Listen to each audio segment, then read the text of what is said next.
I find there's a puddle of water. The car is not starting. I don't know why.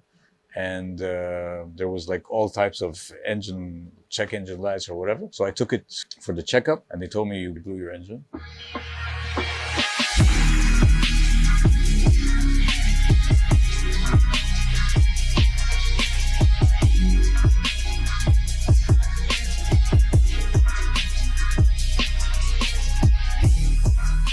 My name is Tariq Jamous. Okay, Jamous in Arabic, by the way, means buffalo. Okay, I'm half Jordanian, half Egyptian. Like when I came to Dubai, that was about 2007. I was here mainly because on vacation with one of my best friends. He's like, let's go to Dubai, let's have a good time. Went to the beaches. While I was coming here, I was applying for jobs. And this is back in 2007, I think, when Dubai was at its prime. So anyway, I got 4 job offers at the time. And I just decided to go with one of them. And immediately, as soon as I went back, I just asked my dad, are you okay with me traveling? He's like, where are you going? I'm like, Dubai. He's like, you got a job? I'm like, yeah. Do you have a place to live? I'm like, I'm not sure yet. I might. So he's like, then go. So anyway, I came here. I didn't know anybody. I didn't have a car. I had zero. I had to walk to work, which was about an hour. Managed to work a bit. I saved a bit. And I bought my first car here. It was a Jeep Wrangler base model, nothing too fancy. Even the guy that I was renting out that place from, he's like, why are you staying here if you're buying a Jeep Wrangler? Anyway, I moved out next week. I found the week after, found a nice place.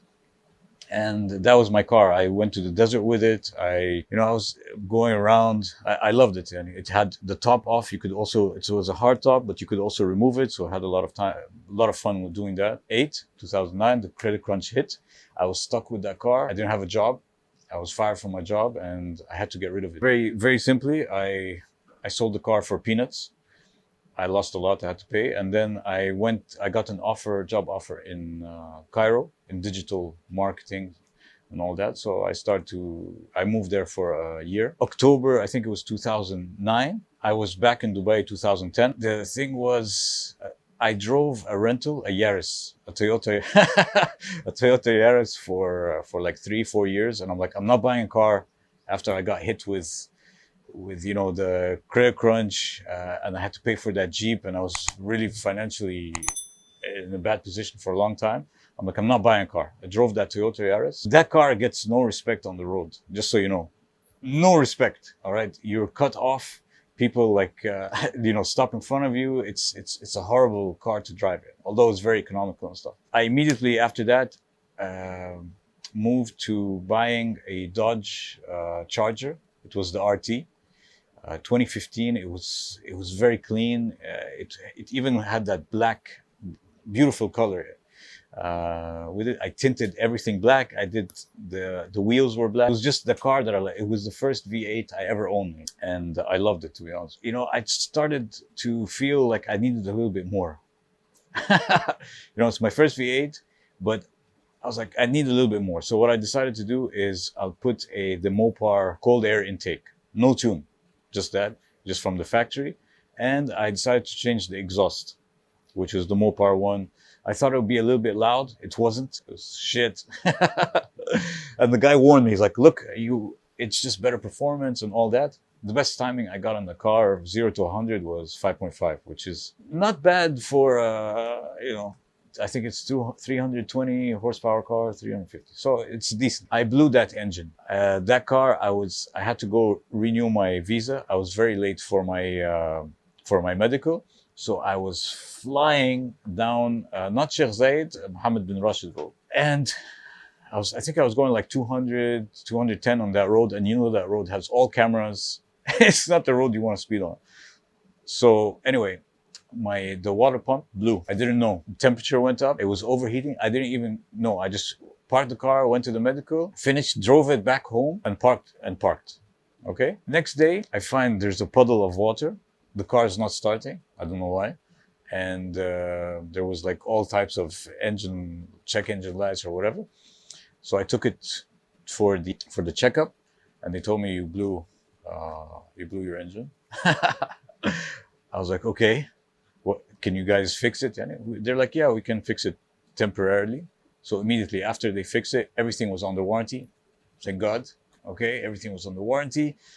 I sold that car immediately, and what I did was, you'd think I would learn from that. I just upgraded to the 2019 5.7 RT Daytona edition. So that, I don't know why I did it. You ask me until now, I don't know why. I don't know why I was such in a rush. I was fasting, by the way. This was exactly like 2.5 years ago.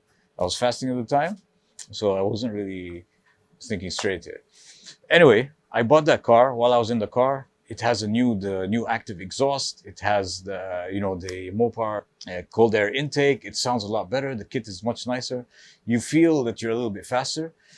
But when my friend, and this was a turning point for me, my friend got into the car. He's like, yeah, man, sounds great. You'll accelerate. Accelerated. I promise you. He was like, it's just like your last car.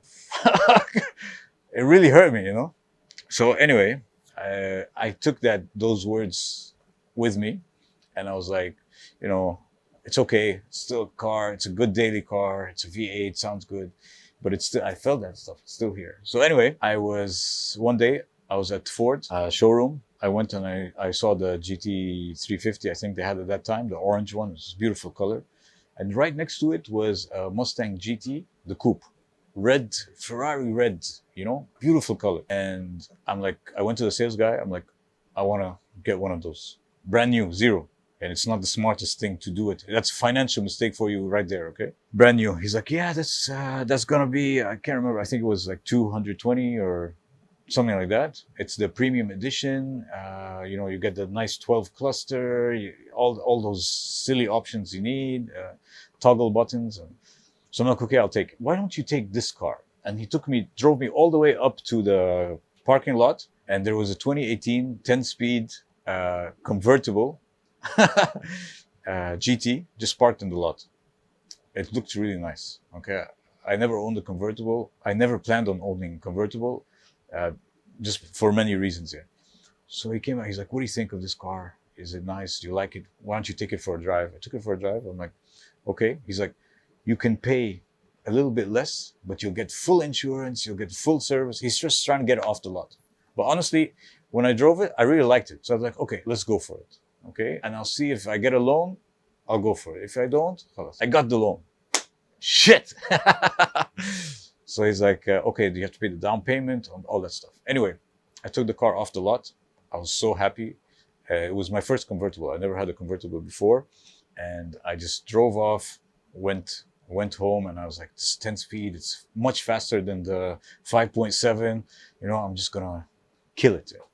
So anyway, I started testing to see how fast it went. And I thought it was pretty fast. I was racing against trucks, friendly races, trucks which were modded, and I was overtaking them. I thought that until I went to the Autodrome. They have the roll racing nights. My first day there, I promise you not, I was disappointed. All the cars there are souped up, turbo, supercharged, you name it. You know how it is. All right. Every car you can imagine, the fastest cars ever. So I raced cars, and then from that day, I'm like, I'm not going to drive this car stock.